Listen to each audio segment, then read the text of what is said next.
Live from the Washington, D.C. area, it's the Inside Scoop. All the news that our viewers want to know. Now, here's the host. Welcome to Inside Scoop. I'm your host, Catherine Reed, and tonight we're talking with Sarah of Reston Strong. It's an organization you may or may not be familiar with, but they're doing really important work about affordable housing in Fairfax County, raising the visibility of the homeless in our county, and also meeting the needs of people who need extra support, especially during COVID-19. So welcome, Sarah. It's a delight to have you here. Thank you. It's wonderful to be here. And I only just recently met you myself. As viewers of this show know, I will frequently say, I can't believe the work that people do in this area that I haven't heard of, or the people that I haven't met. And so this is another story of we were introduced by a mutual friend, Jerry Poggi, who also does a lot of work around affordable housing here in Fairfax County. So give us a little bit of your origin story about how Reston Strong came to be an organization that has done so much in the last 2 years. It seems like it was yesterday. COVID hit. That's when we sort of kicked into gear. It was a few of us neighbors coming together and wondering how we can help our communities. A lot of the donations had stopped, food banks, we went into our zombie zone. We didn't want to come out. We didn't know what we were doing. So our very first foray was organizing contact-free donation pods. And we've always relied on our partnerships with wonderful groups where donors could drop off donations and the organizations could collect it without having any in-person interactions, because that was the big challenge. And from there, we just, our very first conversations when starting the group was, what do we want to do? Who are we and where are we going to go with this? And we set the only limitation was geographic. So Reston was the only limitation. Beyond that, we were ready to get into anything, sort of be the fill gap organization that wherever there's a need, we're very good at fundraising, we're very good at connecting people, we're great with resources, and that was our strength. So we've gone from that to a whole lot of other areas. It's been an organic growth. And like you said, we're now into helping our neighbors in tents and also with affordable housing advocacy.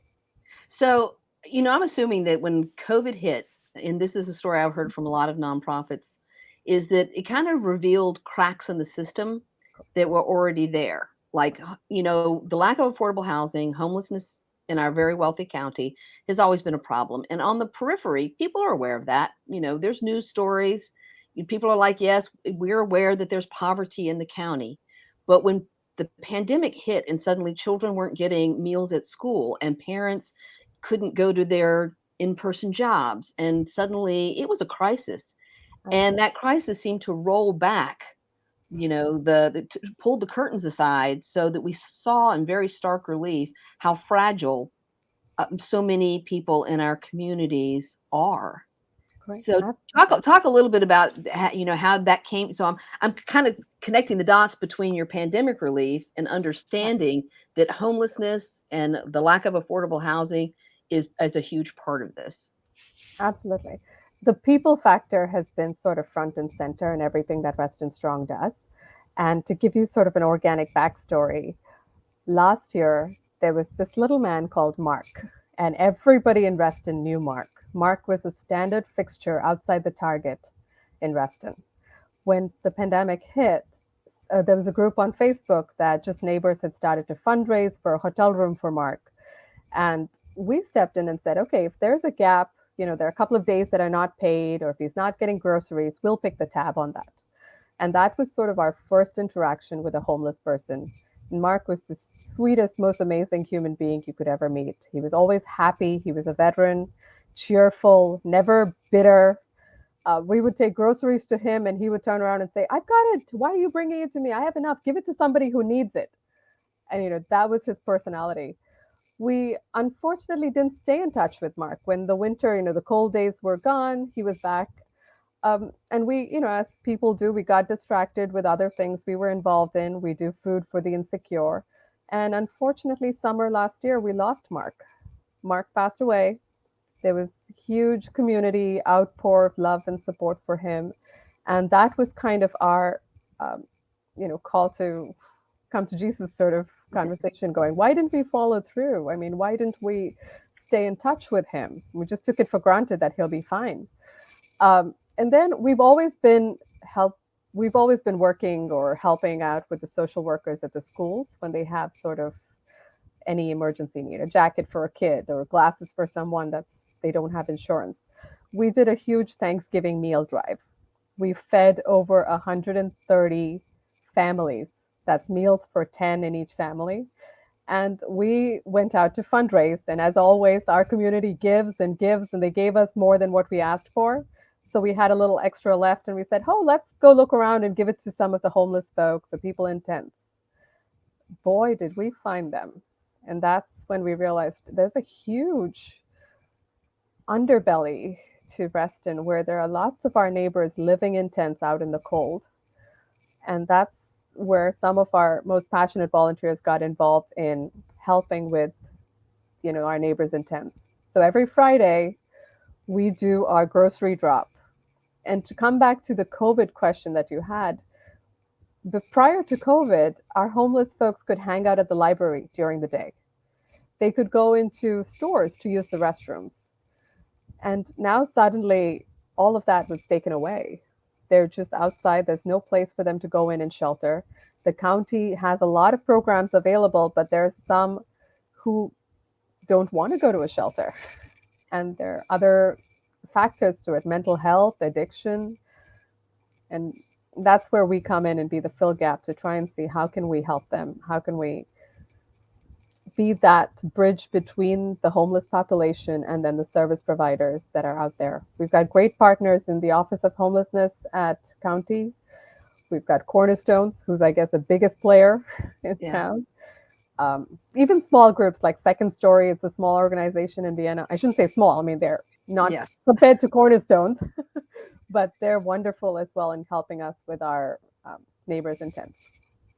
And so, I love this idea that you understand that you are not in any way providing things that are not services that are not already being provided by the county or Cornerstones. And I know you have a relationship with BRAWS, who we've had on the show many times. So these amazing. Yeah, they are amazing. And BRAWS has ended up collaborating with so many organizations who met them for the first time during COVID. And when so many small nonprofits like She Believes in Me and so many others were trying to provide food, menstrual hygiene products, diapers is another big one. And so groups started working together. But what the hallmark of Reston Strong really seems to be your flexibility. You are quick, you are agile, and you can take individual cases and you can respond. You gave the example of getting a child glasses who needs glasses, a winter coat for a child that needs a winter coat, where you're filling out the paperwork, going through the process, getting to the location to take advantage of a program that may already be existing, sometimes doesn't work. And so you have a great story about a winter coat, and I love this winter coat story, because it really highlights things that people don't think about. And so please share with us this wonderful story. It's the story of a caseworker, a child, Reston Strong, and a donor. Yeah. I love telling that story. It's my favorite story to share. Those are the little things that, we wake up every morning saying, let's do this again. We have a relationship, like I said, with all the social workers in all of the schools in Reston. And they know that after they've tried knocking on every door, we don't want to duplicate services. That's one of the things. If somebody's already doing it out there, we don't want to get into that arena. But if you're not able to get a particular service or resource, we're always here. And so we got a call one day about this beautiful young woman in an elementary school who is a bit on the larger size. So she's a really tall girl. She's well built. And when they have jacket donations, she would come down and try all of them and unfortunately couldn't find anything that fit her. She wanted a winter coat and there just wasn't one that fit her size. So I had the social worker reach out to us saying, I feel so bad. Every time we have jackets, this poor girl can't find one that's her size. And in true Reston Strong fashion, I put a call out to our troops, and within minutes, we've got multiple offers and requests and how to help. And out of that came one of our donors who was beautiful offer saying, have the girl and the social worker go to Nordstrom.com, pick whatever jacket they want, and pick whatever boots, proper winter boots that they want, and just send me the link. I'll shop for it and I'll ship it to the school. She didn't want to know who the girl was, what, nothing. It was just a simple, let her have the pleasure or the joy of shopping, make her choices, make it her own, and then just let us know and we'll pay for it. We connected the two. The girl ended up picking this really cool, funky puffer wrapper jacket. I guess that's her style. It was very fun. Wonderful winter boots, and the donor just, of course, paid for it, and that was that. Like a lot of things on social media, there were some critics who came back with, "Why Nordstrom? You can, your money can go further with Costco and others." We don't ask questions. We meet you where you're at. We let you do you. But I got a really sweet note from the donor afterwards. We didn't ask for an explanation, but she felt like she wanted to share. She had lost her daughter earlier in the year. And that was their tradition, that she would go out with her daughter to Nordstrom and they would shop for winter jackets. It, in a way, not just helped the girl who needed a jacket, but it gave this wonderful woman a way to celebrate her daughter. So that's my favorite story. We have so many of those, and our donors are just amazing. They go out of the way to help. The minute it's within hours that we get the need fulfilled. And that's the agility. And that's the agility. To your point, you're not duplicating services. You're basically filling a gap. You're just Absolutely. There's a gap, and you're filling the gap. But I love that story too, because it also highlights the fact that everybody can do something.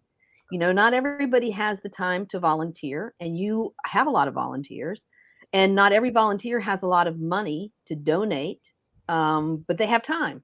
Yeah. And it could be that a donor has something specific to give for a specific reason, like this woman did. And so everyone can do something. And it seems to me that by going to your Facebook page, and you have a very robust Facebook page, people can follow what you're doing. And so when people decide, I want to support the work that you're doing, that one of the ways you can do that is just pay attention when the calls go out for something specific that needs an immediate response. A child needs a pair of glasses because they have to go to school and there's broke or got lost. And it's kind of like, who can help? And I love that. And I love the sense of community that builds among people. Absolutely. And, talking about our community, we've got anyone from my daughter who's 12 and other, our donors and volunteers, kids who are little, and they plan like the marshmallow bar for our fun holiday party. They bake cookies for the neighbors in tents. We have our wonderful 80-year-olds or the older generation who love to grocery shop for us. They don't go out physically to the tents, but they do our grocery shopping. They pack the bags for us. We've got our working adults who can't, dedicate a lot of time, but Fridays they come out for 2 hours, they do the deliveries and they're gone. If you don't want to be out around people, we have those that help with admin side of things. Like somebody needs a form filled, we can help them. We need to figure out resources. We've got people, we meet you wherever you're at, whether it's our donors, our neighbors who need assistance, or our volunteers. And that's been the beauty of Reston Strong. And that's helped us grow to scale up to the level we have because of that. And I think you were smart to say that we can't fill every need. Northern Virginia is huge. And so you're like, our thing is Reston. We can do Reston. People in Reston want to support the people in Reston.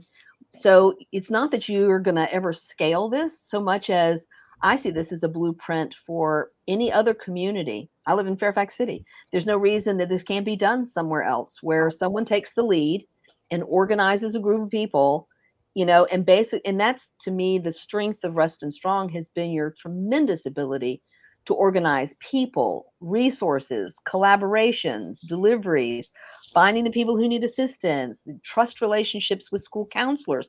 That's a lot of work. Yeah. And I shouldn't say we're not the only ones to do this. Along the same time that we started, Vienna started something very similar, Vienna Foodies. It's run by my realtor, very good friend, and she's doing great with it. Lydia Russo. Lydia Russo. I've interviewed her too. They are at a whole nother level. I mean, I she know. puts a call out and she gets thousands of dollars in minutes. I think there are little groups. I think community with COVID realized that we need to start helping our communities, and we were all alone and blocked, in our houses, and then we were craving to be around. How can I help? How can I better my community? And I think we're just one of many that are coming out of this. I've heard stories everywhere. Western Fairfax Christian Ministries out in the western part of Centerville said that people actually, when they got their stimulus checks, gave the money to Western Fairfax. They're like, I don't need this, but I want my stimulus check to go to somebody who does. And so they were able to, provide food and all kinds of things based on donations. And I thought when Harmony Taddeo told us that story, that, what a generous thing for people to think, if I don't need this money, where is the best place to put it so it can help people who do need this money? Absolutely. And so I think after, this is in the rearview mirror, and please let 2022 be the year that this is we're looking backward on this. But I think there are going to be so many stories about how people found meaning in helping others. People found meaning in connecting with people in their community. And in Vienna Foodies, I interviewed Lydia, probably April of 2020. And it had just started, and it was just starting. And there were so many hundreds, now thousands of people who were involved, businesses, restaurants, community groups, first responders. And there's something in those connections, even beyond meeting people's basic needs or trying to provide things that people need just to get by, is that people have found rewards in making connections that they probably never would have otherwise made with the people who live all around them. And I just think that's an added benefit to what your organization is doing and some of these other organizations are doing. Absolutely. There's so much we can learn from each other. And what we've learned over time, one person can't do everything. And for us, our partnerships have meant the world to us. There's so many people who are good at what they do, and they have this niche that their strong point. And every single person has been great to work with. To give you a little story about, we work with the Reston Police. So if they have a homeless person, if they ever find someone late at night who refuses to go to a shelter, all of their officers have my direct cell phone number, and they can call us, and we put them up with hotel rooms. So not too long ago, just Monday night, we got a call at 2 a.m. saying, hey, I have a young lady who's out here in the cold, and we have no questions asked. I just said, 5 minutes, let me get the room ready, and I'll let you know. Once we got her into a room in Herndon because Reston was sold out. We have beautiful hotel partners that are so welcoming and loving and don't ask questions. My first email was to Carrie from Cornerstones, and my email was to Gwen at Walter's office and Office of Homelessness to say, hey, okay, we've got her. She's safe. She's in a warm place. Now what can we do? What are the next steps? Where do we get the resources? Where do we go from there? That story took all kinds of turns, and a little bit about it. That also showed us sort of the I don't want to say holes in the system, but some of the struggles or challenges that we're facing. We realized very quickly that the young woman was having a mental health episode. And we tried to get her to get a psych eval with CSB, which is the Community Services Board. They are right now, I think, like everybody else, strapped for staff, wonderful people, but there's just one mobile unit for all of Fairfax County. And they were not able to come out till Wednesday afternoon. So that was good 40 hours after she had been there. And she was already struggling she wasn't getting a wink of sleep, no food. She was definitely in some distress. By the time they got there, however, she had left. So we were in touch with her till Wednesday morning. We knew where she was, but Wednesday afternoon, she had left the hotel and we didn't know how to reach her. Now, other organizations do not have the bandwidth or sort of the passionate volunteers that we're so lucky to have. And that story would have ended there. But luckily for her, because of Reston Strong, I had my volunteers. By then, we were invested in this girl. She was ours. She was our little 22-year-old. I had volunteers track her down. We helped her. We found her in Shady Grove, Maryland. She's getting the mental health help she needs right now. She's in a facility. She is taken care of. And I have volunteers working with the family to help get her resources beyond that. But this kind of model only works when you have the passionate volunteers and people willing to partner with you and help you with support services. So we've been very grateful to have those relationships in place. It reminds me so much when you talk about that this, you were just determined to help this girl and not just let her disappear and never know what happens to her. And that's the story of the starfish and the little girl, throwing the starfish back into the sea, and someone tells her you can't save them all. And she says, no, but I can save this one. And that to me is, there has to be people who are like, I cannot solve all the problems, but I can be part of solving one problem at a time for someone. And that comes back to this idea that everyone can do something, and that people should feel like we all have something to give. All of us have something to offer, and that every human being has inherent value and worth. No matter what their struggles, no matter whether it's Mark outside Target or this young woman who's having a crisis, everyone deserves to be cared for. But you do point out just a fact, a real fact, which is we don't have adequate resources for the demand. And that's in Fairfax County, and it's across Virginia. And the fact that we don't have adequate behavioral health services, crisis resources, not enough counselors to go around for the need, is something people need to pay attention to. But I love the fact too that, the Reston law enforcement understands that every person walking around is not necessarily someone that they need to address as a criminal or be picked up or taken to jail. And so I, ask people who are watching the show to consider, when you see a stranger in your neighborhood, that our response should not be, there's something nefarious going on. Our response should be, is there somebody in trouble? Should I ask this person if I can help? And that in being that kind of neighbor and having that kind of neighborhood, and having people in your neighborhood who are like, let's figure out how we can assume that people are not dangerous first before we decide what we're going to do. And I just think that's a mindset change. And that's a very key point you bring out. Our relationship with the Reston station is a very it has a funny story. So we didn't set out as friends. Let's just put it that way. When the event that kicked us into the front lines was, we did a peaceful demonstration for Floyd, when all of us across the country, we set out to do an event at Reston Parkway. We expected 500 people. We ended up with 5,000 showing up on the streets. And from that standpoint, we've always advocated for police reform and some changes. And the Reston station has a new police chief. Rex has been amazing. He has been one of those very progressive, forward-thinking. He reached out to us when we did Thanksgiving meals for them as well. And we now have an ongoing partnership where we love to feed people. So we feed them as well. Every Friday, we drop off healthy snacks for all of their officers and team. So it's been, an interesting ride, but we've learned how to work with each other. And now it's a great partnership again. That's important too, is not to assume that about law enforcement. And there has been such a struggle in the wake of the George Floyd murder and other instances, and it is rampant around the country. And we know that. And it is a struggle, I think, for people to find the balance between trusting our law enforcement and giving them the benefit of the doubt, and seeing that law enforcement is also struggling with how to change a culture that has allowed abuses to go on and on and on for far too long. But again, life is like an echo, and what you put out there tends to be what you get back in everything. Spot on. And we keep saying community-focused policing, but you need to make the police part of the community for that to happen. We can't keep treating them as the outsiders and then saying, oh, but when you come to my community, be different.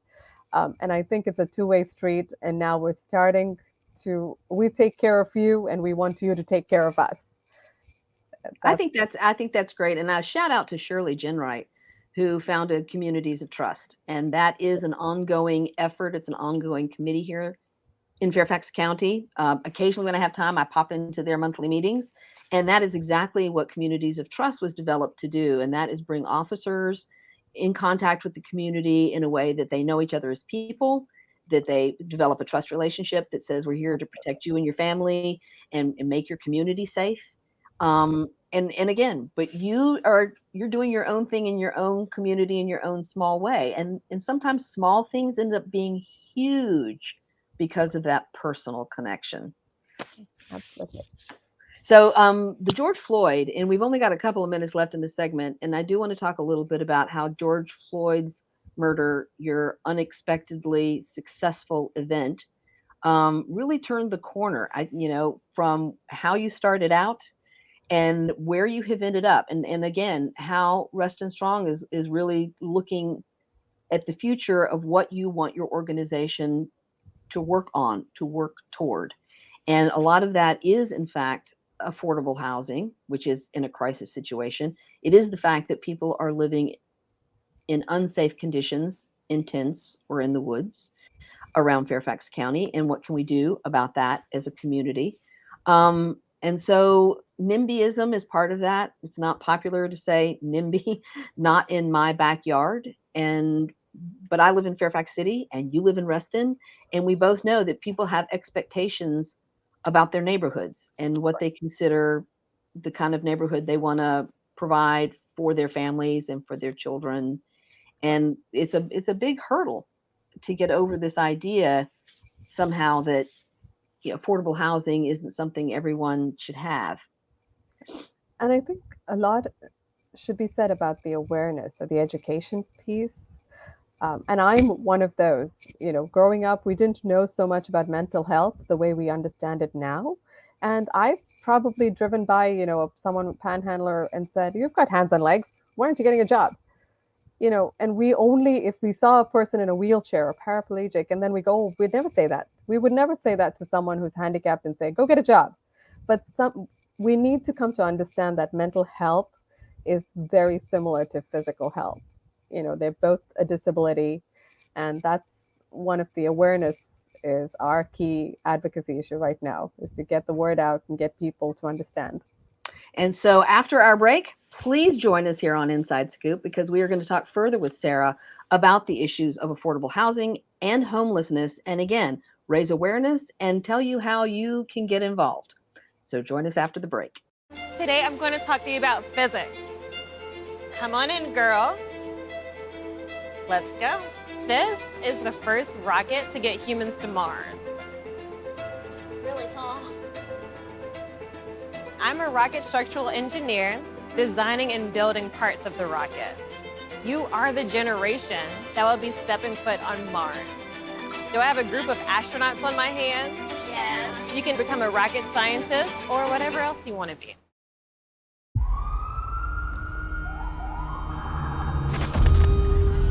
Opiates has taken everything and everyone I've ever loved away from me. Everything.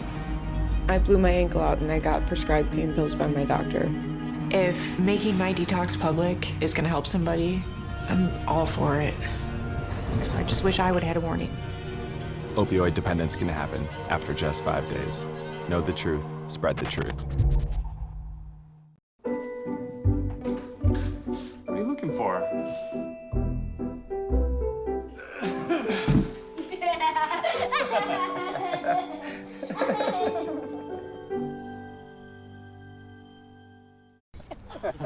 Maria, so how's work? It was fourth period biology. Our students just weren't getting how easily viruses spread. So Miss Bell and I had them role play a zombie virus outbreak. By the time they had all learned the lesson, all the living were dead. Hey, how's your job going? That big sales meeting I planned? Next year. I might get to go. Cool. Your blood pressure numbers could change your life. Talk to your doctor about creating a plan that works better for you. Start taking the right steps at manageyourbp.org. Freedom. It's at the core of who we are. The freedom to live without fear, to jog where we please, to wear a hoodie. The freedom to breathe.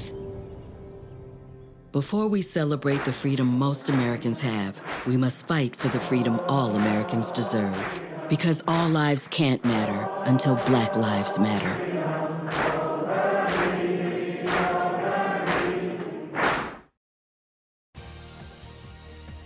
We're back to the Inside Scoop. Here again, your host.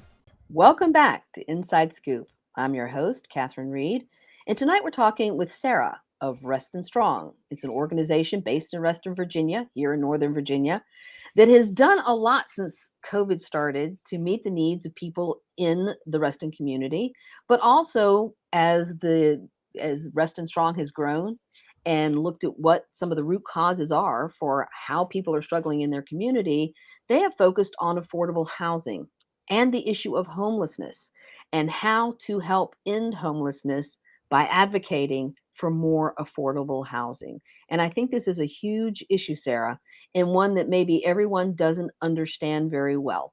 So what was sort of your journey to figuring out that this was something your organization could effectively work on? I think it was more organic. We talked a little bit earlier about Mark and the homelessness and how it was people focused and we got into it. And it's surprising, it boggles my mind that not many of us connect affordable housing to ending homelessness. And to some of us, that's like a no-brainer. Like, if you want to end homelessness, where do you want them to go? They have to have affordable housing so they can transition out of homelessness. We don't want to keep having them in shelters forever or having them, live in these tents out in the streets forever. So if we wanted to end it, that's a long-term solution. If we really cared about our neighbors in tents, then we need to start looking at both a long-term solution as well as handling their issues right now. And to us, it was the logical answer was advocating for more affordable housing in Reston. You do get a lot of responses. You touched on NIMBYism earlier. You get people saying, oh, that's entitled. They don't have to be in Reston. My response, okay, tell me, where do you want them to go? If there's a place that's going to be a sanctuary city and you want us to ship everyone in a box and send them away, great. But also, a lot of their support systems are in Reston. Their comfort level is in Reston. These are their familiar surroundings. A lot of them grew up in Reston. So it's not fair for us to just uproot them and move them away or ship them somewhere else or go. And the other factor with affordable housing, you hear developers offering affordable housing in every development in the county, but they have different levels. And I'm sure you've heard the word AMI. Yes. It's, median income. We have tons of properties either coming or coming up that have that 50% and above. But if you want to end homelessness, there needs to be that lower level, that low income affordable housing. Right now, a lot of it is subsidized by the county, by the state, by federal vouchers. Is that a sustainable long-term option? We don't think, with the needs that we're getting. The numbers have jumped drastically. You're familiar with the county has the point in time system. Right. 2019 to 2020, the homelessness numbers went up, I want to say, by 7. Wow. 2020 to 2021, they went up 181. Whoa. That should tell you. And this is with a lot of the fail-safes in place, landlord assistance, eviction protection, stimulus checks. We've had all of these COVID programs that are now slowly coming to an end. And when that happens, that number is going to be a lot different and definitely a lot worse. So this was an issue that we just couldn't ignore anymore. And we had to get involved and had to get, and Reston Strong has always been good about our multi-prong approach. We do the direct action, which is the grassroots, guerrilla style, in your face. You can't ignore it. You have to see it. And we always partner or tie it up with the back end, the advocacy piece, where we're lobbying for change, or we're lobbying with our local county government, our local board of supervisors, in order to impact that change. So that's, that's been our approach, whether it's been the Floyd demonstration, it's been the Mar Monument outside Fairfax County Courthouse. And a lot of those, we're good at that guerrilla style, in your face, can't ignore us. And I think your multi-prong approach acknowledges the fact that younger people are action oriented, and they do tend to be in your face in a way that perhaps the boomer generation, of which I am a member, are like, why are you doing this? Why protests? And it's very unsettling, I think, for people of an older generation to see 5,000 people come out. And some people find that threatening, but younger people are like, you can't ignore us. And when we come out in these numbers and we make you look at these issues, you can't look away. And so I think we all need to be a little more open-minded about the fact that how we see the world it's not a matter of right or wrong or good or bad or effective or less effective or more effective. It's just another facet to all of us trying to make progress. We're trying to see progress on these issues. Right. Yeah. And so you've got an event coming up on February 12th, where you're going to have tents on Reston Parkway. And again, for people who travel that route, they're going to drive down the street and go, oh my goodness, what is this? So explain a little about why you decided this date, this particular visual of what homelessness is.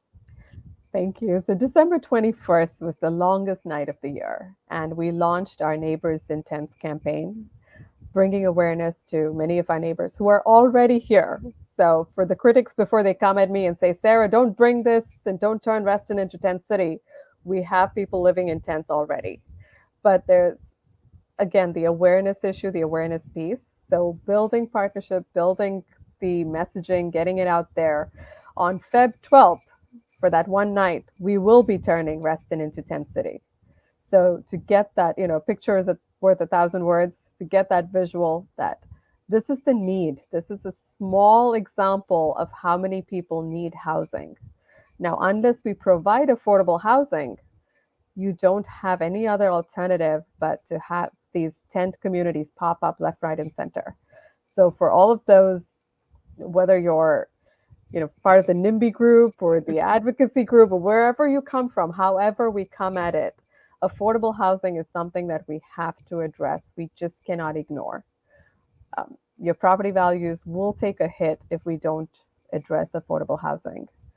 This is, as a community, Reston has always been, when I'm a newcomer, I've been in Reston 13 years. So compared to some who've been here for forever, Reston was always sold to me as, oh, we're the ones that asked for Emery Rucker to be here, to be in our midst.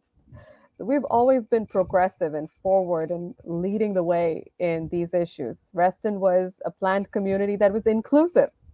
Yes. When they had racial covenants, Reston said, no, we're going to have you and everybody living together.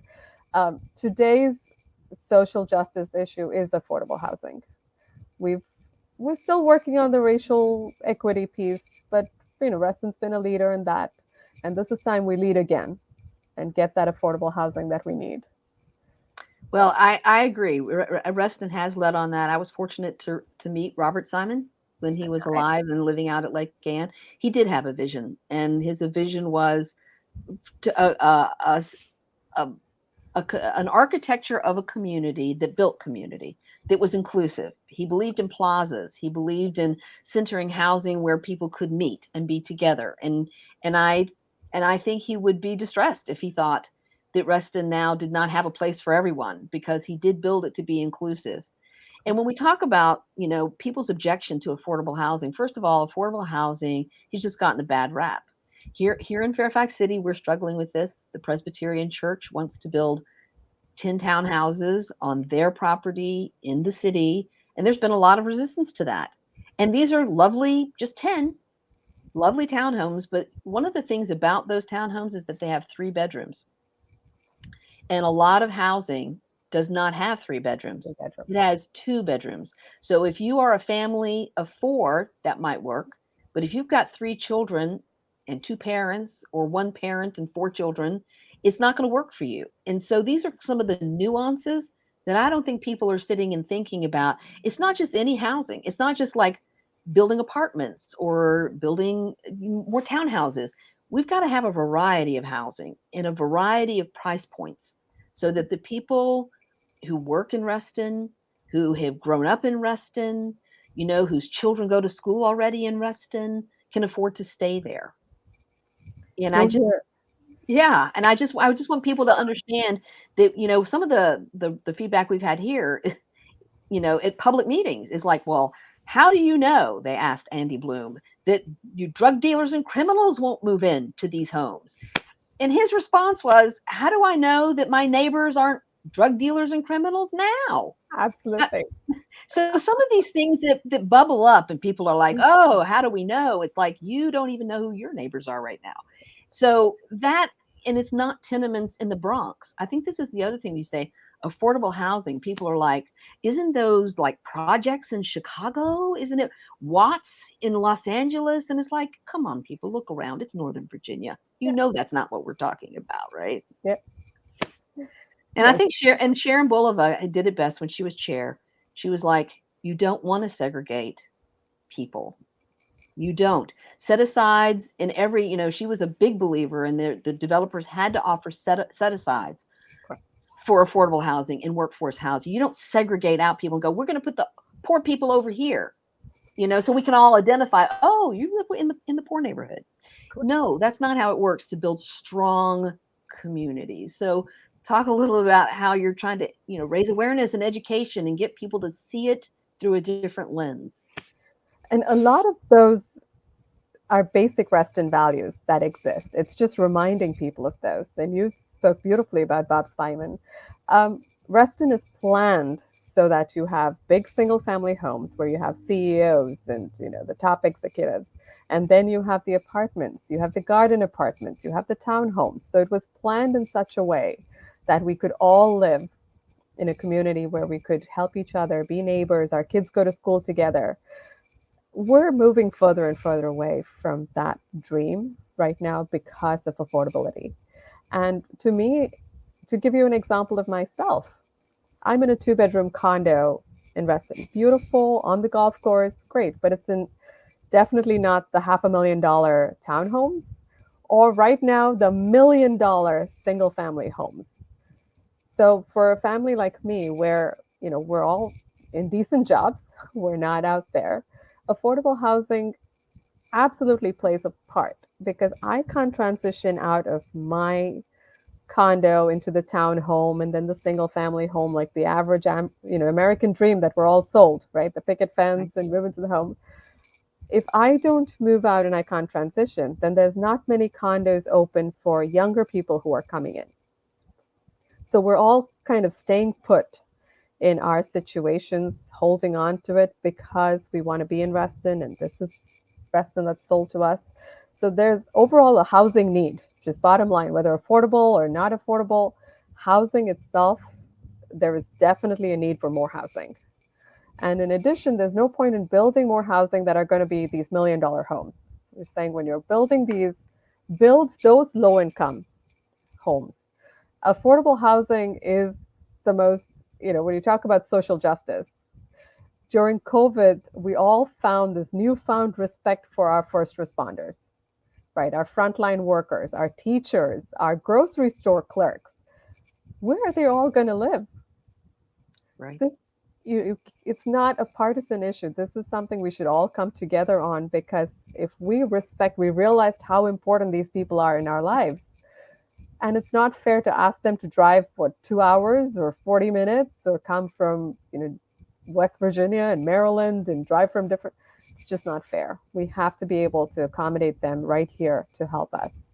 If you look at it, again, environment, if they're driving down, that's the biggest contributor to climate change. True. So if you're an environmental advocate, again, affordable housing is a big piece. Push for it. And then the wealth gap with, building for especially minority, or if you talk about racial justice, building wealth, we've all realized, is through real estate, residential, that home ownership, that sense of pride.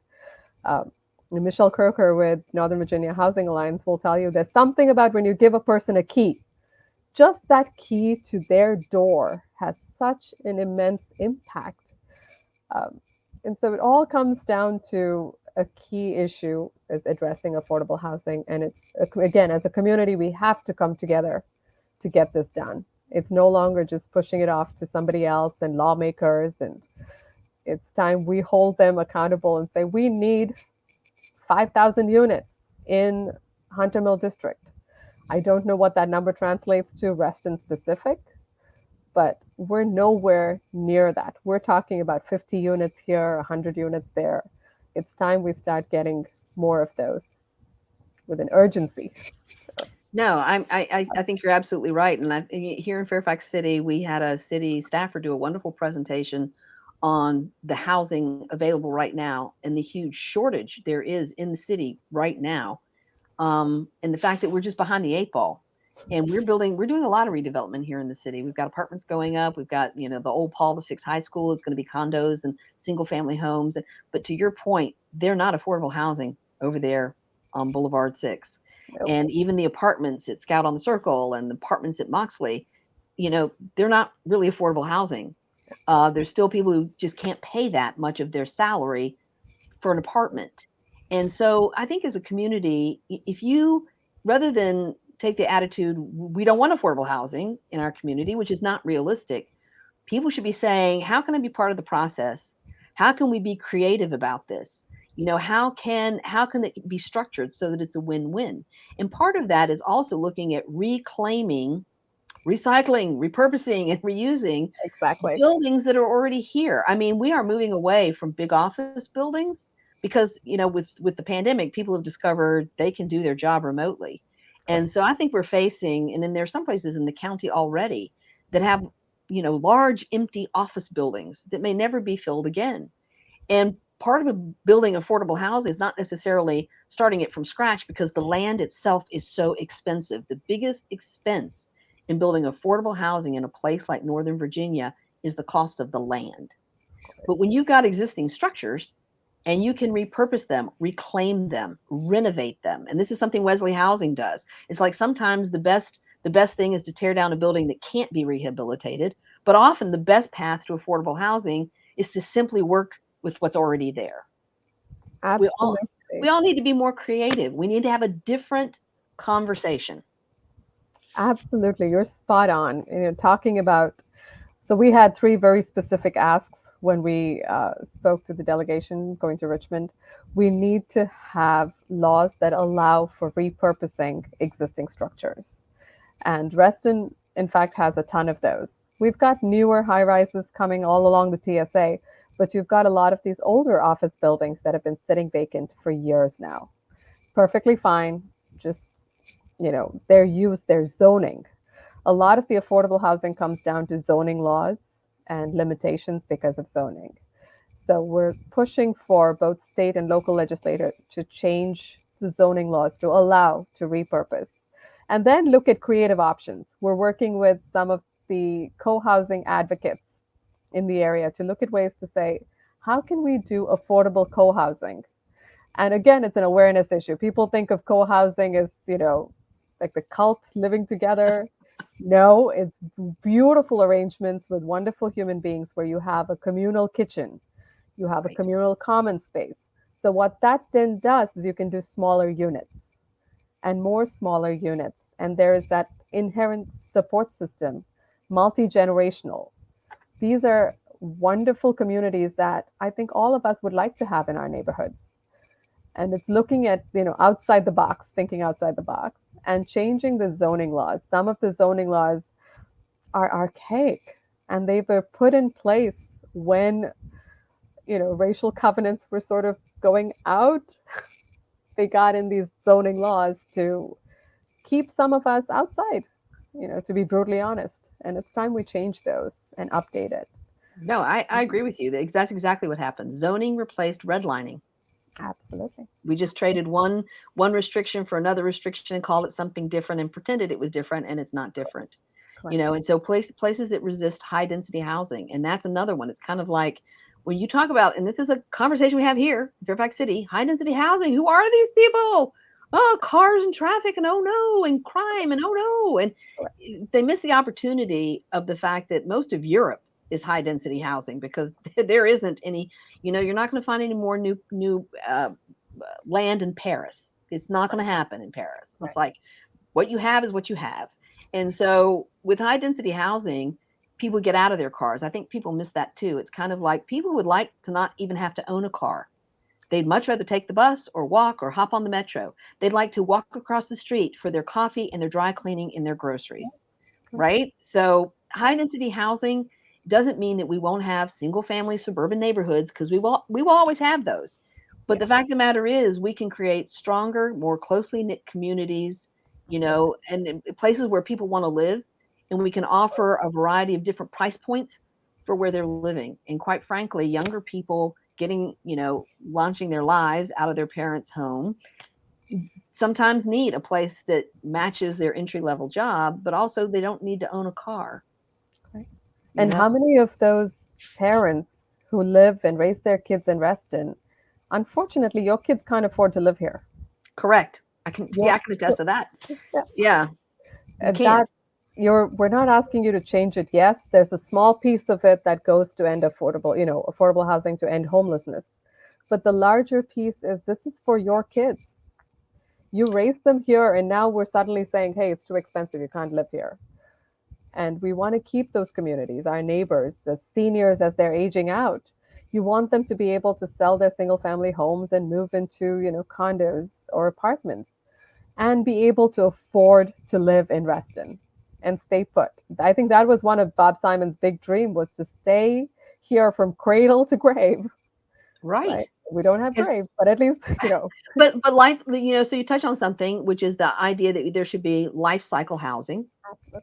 So the house that you lived in when your parents were young and you were a baby, and then you moved into a different house in a different neighborhood, and then you got your first house or your first apartment on your own after you got your first job.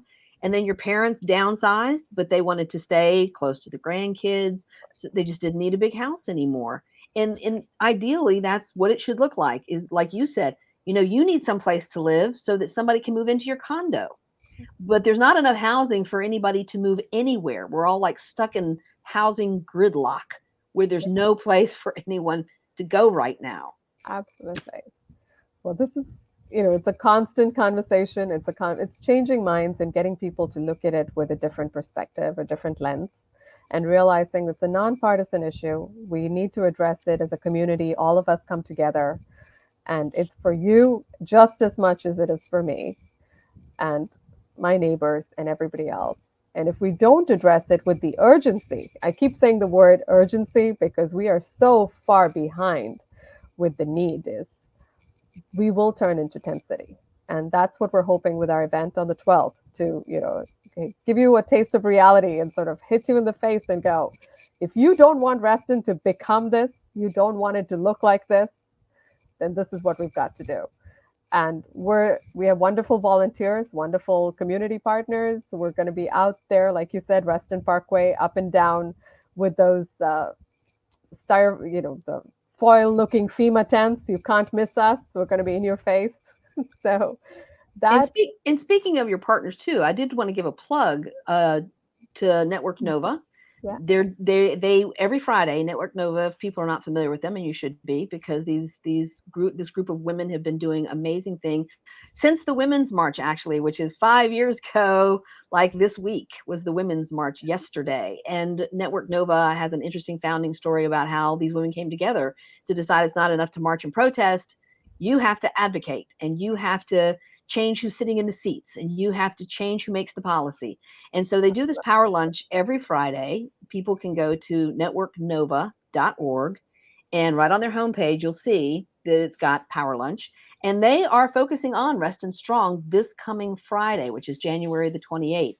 So if people want to come and hear more about your organization, how they can get involved, your relationship and collaboration with Network Nova, who is definitely focused on policymakers, and how if policymakers don't change their minds, then you change who makes the policy. I'm all about that. So tell us a little bit about, what that event's going to look like on Friday. So we're one of the participants. The topic is going to be affordable housing all over. We're going to talk about it, Reston. So we're the very local niche specific to Reston. We have Cornerstones. Carrie will probably be there to talk about it at the county level. Then we have Michelle Croker from Northern Virginia Housing Alliance to bring in sort of a little step out to Northern Virginia. And then finally, I think they also have a speaker from a federal level of low-income housing. But you're right, these three badass women, as they call themselves, Yep. Sarah, Robin, and Catherine White, they've just been amazing advocates in the work they've done since and making the show fun because we're Mhm. talking about some heavy topics and people tend to tune out in a little bit, but they keep it fun and interesting and it's very entertaining. So would love to have people join us at the Power Lunch next Friday. It's a 1 hour. It goes by so fast. It's so fun and entertaining and it's gone really quickly. And then some of them stay on for the after chat. And it's like a bunch of friends at a party and everybody is chit chatting and sharing ideas, collaborating. It's wonderful. We got invited to the Power Lunch for a totally different episode. And I was just a viewer. And that's where the conversation started. And we said, hey, can we do something on affordable housing? They jumped on it. And so here we are today. And I'm very excited to be there next Friday. And that is the hallmark of grassroots organizing. Network Nova, great example, 5 years after the fact. Reston Strong, a great example of people getting together and saying, we all have something we want to be part of the solution. And I think that's how we need to look at it, is that we all want to be part of the solution. And the way you do that is you join the conversation and you find the people to work with. Because as Margaret Mead pointed out, it's just the average person that changes the world. That's who does it. All of us. And I come from a rescue background, and I think rescuers will tell you, you don't change the world, but you change the world for one dog. We change the world. Every little drop counts, matters. Even when we do fundraising, we put it out there saying, yes, it's nice to get those big $1,000 and $5,000 checks, but the ones that really inspire us and keep us going are those $10. Because when you're sending $10, that was me. When I know I have a family budget, but I still want to set aside that little piece to say, hey, I can make a small, tiny little drop. And those add up. And those are the ones that really inspire us to keep going. Well, I'm gonna encourage people to follow you on Twitter, on Instagram, on Facebook. Go to your website, restonstrong.com, to find out how you can be a volunteer for the event on the 12th. Show up. Oftentimes, the best gift that you can give is your attention and your presence and your proximity. So all props to you, Sarah, for being the voice of such an important organization, but also, being at the forefront of saying that affordable housing is the crisis that we all need to be focused on right now, today, and for our own benefit and for the benefit of our community. So thank you so much for being here with us. Thank you so much. This has been like chatting with a friend. It's been wonderful. You've been great to work with. Thank you so much. And for those of you at home, we hope that you'll check out Reston Strong and continue to watch Inside Scoop every Monday at 8 p.m.